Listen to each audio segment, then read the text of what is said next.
as mulheres pregarem, elas não podem ser pastores na sua opinião, mas pregar... Mulheres têm que estar caladas na igreja. Uma questão de Paulo.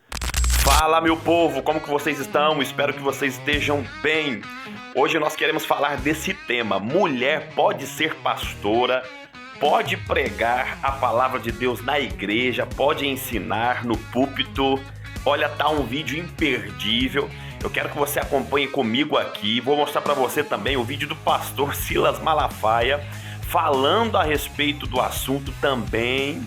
Gente, tá um vídeo realmente imperdível. Nós iremos acompanhar, mas antes, você que é novo por aqui, claro, inscreva-se no canal, ative o sino das notificações e deixa a sua curtida neste vídeo. Dito isso aí, pessoal, vamos acompanhar primeiramente o que diz aí o pastor Silas Malafaia a respeito do tema e depois você vai ficar com o vídeo do debate. Já vai deixando aqui nos comentários a sua opinião. Veja só. Você não pode afirmar uma coisa que a Bíblia não afirma, certo? A Bíblia não tem essa afirmação.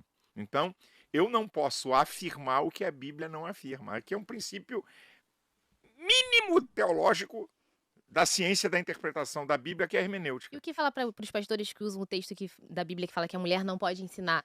Que muitos pastores usam isso como argumento. Você não pode, quando diz que as mulheres têm que estar caladas na igreja, uma questão de Paulo, né? Porque naquela igreja, e qual é o outro texto que se repete? Para você fazer um fundamento doutrinário, você tem que ter vários textos, tem que ter uma coisa chamada contexto.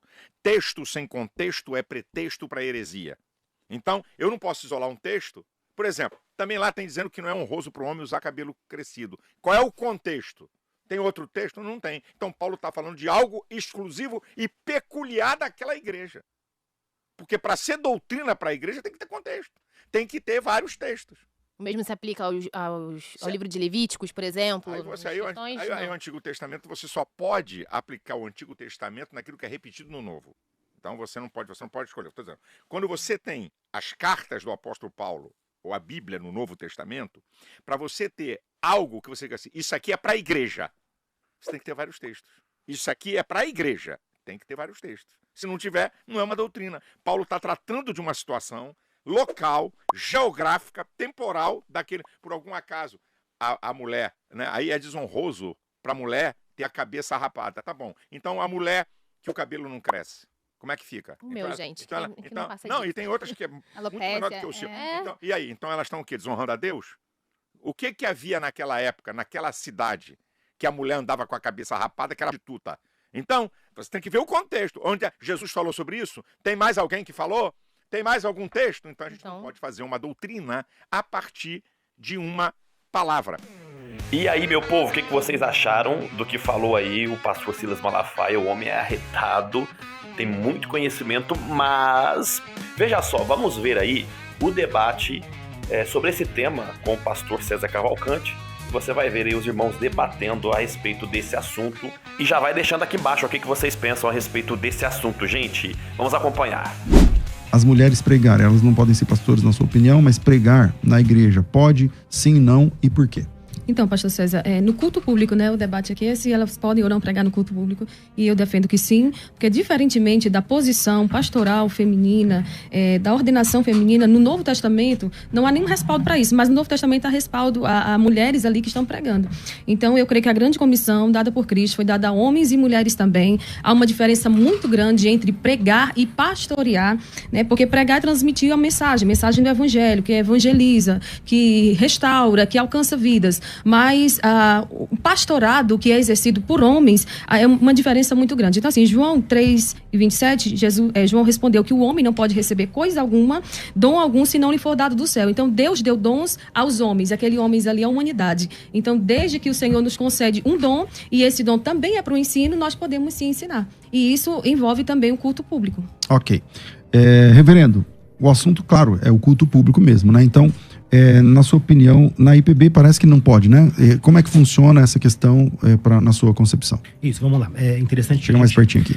Que a gente delimite essa proposição como se referindo ao culto público, né? Mas antes mesmo de eu começar as minhas fundamentações, eu acho que é válido a gente ressaltar que, em especial, o que eu vou defender aqui, né, não diz respeito a questão de importância, superioridade, capacidade ou inferioridade, de forma alguma. Mas o que eu vou defender, e aqui eu entendo que em que as mulheres não devem, né, pregar no culto público, é simplesmente por questões escriturísticas, né? E eu vou tentar, na medida do possível, fundamentar essa resposta em 3 argumentos: o escriturístico, o dedutivo e o histórico. Por exemplo, né, nós já vimos aqui um ponto de divergência, onde a missionária Ruth diz que no Novo Testamento nós temos indícios de mulheres pregando, né? E eu entendo que nós não temos, mesmo porque se nós olharmos, Jesus Cristo, quando chama os seus apóstolos, todos eles são homens, né? Mas eu acho que vai dar tempo da gente entrar nessas argumentações. Mas eu defendo, reitero, em se tratando de culto público, eu entendo que não. E até esse texto de Mateus 28, a grande comissão, ou Marcos 16, Lucas 22, eu acho que nós poderíamos, né, gastar um tempo para que a gente entenda o que está sendo dito, a quem está sendo dito, em que momento aquilo se cumpre. Né? Mas a gente vai ter tempo de trabalhar isso. Ok, missionária. Então, se nós analisarmos, nem a própria igreja presbiteriana, por mais resistência que ela tenha com relação a isso, ela é unânime com relação a essa questão das mulheres pregando no culto público. Eu tenho aqui um documento que é um sínodo, né? Sínodo de Brasília. Esse documento está desatualizado, já teve um outro depois desse, mas aqui o pastor que pede para trazer, né, para ser mudada essa documentação, eles pedem, declarando que não há impedimento bíblico para que em ocasiões especiais ou situações especiais as mulheres preguem sob a autoridade do pastor. Pedimos, né, eles pedem a revisão daquela documentação, né, e aí foi indo, depois pediram cancelamento, e aí por fim o pastor disse que não daria, a última palavra, o reverendo aqui, disse que não daria provimento à solicitação. Então, analisando a partir desse contexto aqui, a gente vê que nem mesmo no caso da presbiteriana... Há um movimento lá dentro. Sim, sim. Então, assim, se a gente analisar, há uma importância das mulheres, não só no dom do ensino, como também da pregação. Por exemplo, hoje eu recebo muitos relatos de pessoas que foram despertadas por Deus para essa área do estudo, da pregação, a partir do meu posicionamento. Mas se a mulher recebeu esse dom do céu, ela não recebeu ele para ficar dentro de 4 paredes. O próprio Paulo, quando escreve a Tito que as mulheres mais velhas têm que ensinar as mais novas, ele não disse que elas têm que ensinar só as mais novas. Então, partindo desse pressuposto, se as mulheres mais velhas devem ensinar só as mais novas, então elas não podem ensinar mulheres mais velhas que elas também. E a Bíblia não faz nenhuma divisão dessa questão. A mulher pode pregar ali fora, mas não pode pregar aqui dentro. Ou a mulher pode pregar só para crianças e outras mulheres, ou enfim. Mas eu gostaria de analisar aqui, quando Paulo fala em Filipenses, capítulo 4, versículo 3, sobre Evode e Sintique, ele diz que aquelas mulheres se esforçaram no evangelho. Esforçar-se no evangelho, como Paulo era um pregador do evangelho, então alguns teólogos também defendem que essas mulheres pregaram o evangelho. Filemão, capítulo 1, versículo 2, Áfia e Arquipo, eles tinham uma igreja na sua casa, e se eu abro um momento ali na minha casa para receber irmãos, eu também tenho uma oportunidade, uma voz de fala. Então, assim, trazendo novamente para o começo ali, quando eu falei sobre a questão de diferenciar pregador de pastor, o pregar que eu defendo para as mulheres não é com autoridade pastoral, porque eu sou contra o pastorado feminino, e cada vez mais, olhando para as pastoras aí, eu vejo que nem todas também estão preparadas para estar ocupando aquela posição. Mas o pastor, ele não é só um pregador, né? Se nós analisarmos, há várias funções voltadas ao pastor, e que as mulheres, num todo, elas não estão ali preparadas, de uma certa forma, para exercer. Então, pastor é uma posição de serviço, mas também de autoridade. Sendo assim, as mulheres não devem pregar com essa autoridade pastoral. Reverendo. Só fazer uma observação. A missionária usou aqui o texto de Filipenses, capítulo 4, né? O verbo lá é sinafiléu, que traz a ideia de um trabalho e esforço braçal. Então, nós não podemos usar esse texto para pregação, tá? Só uma observação aqui. Mas elas se esforçaram braçal para propagação do evangelho, que é isso que ele fala. Sim, exatamente. Ali não faz menção à pregação. Ali, pelo menos no sentido etimológico da palavra, tá? Em relação aos... Eu tô marcando aqui, porque eu vou me esquecendo, tá? Eu tenho um pouquinho de TDAH aqui. Em relação aos documentos, é bom até para que aqueles que não conhecem, na nossa tradição, nós não temos os nossos documentos, nem a confissão de fé, como sendo inerrantes ou inspiradas, como, por exemplo, o catolicismo romano. Então, é normal que essas discussões aconteçam. Por quê? Porque as gerações vão se renovando e as interpretações também. As nossas interpretações não são infalíveis. Então, isso é o contexto de um colegiado. Essas discussões são comuns, mas é importante que a gente ressalte que ela não foi para frente porque, majoritariamente, os pastores, os presbíteros entenderam que não há um respaldo bíblico para isso, né? Mas aí eu queria aqui trabalhar o texto, então, que foi usado de Mateus 28, o texto da grande comissão.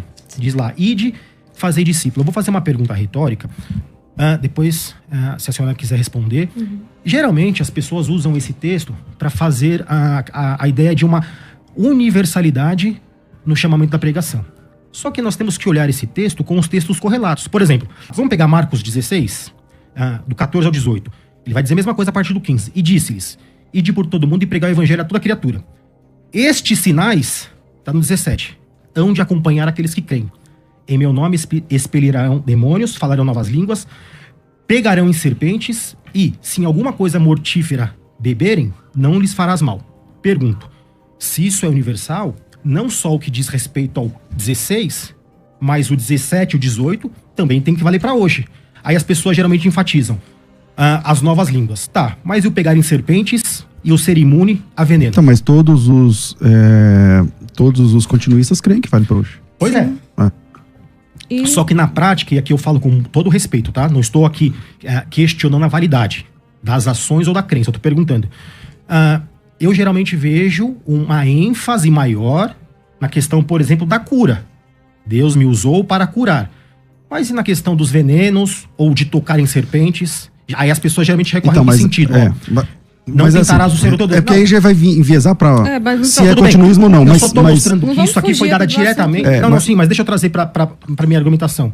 Eu estou querendo mostrar que esse texto do ID, esta ordem do fazer discípulos, foi dada no contexto imediato aos apóstolos, que de forma secundária chega a nós.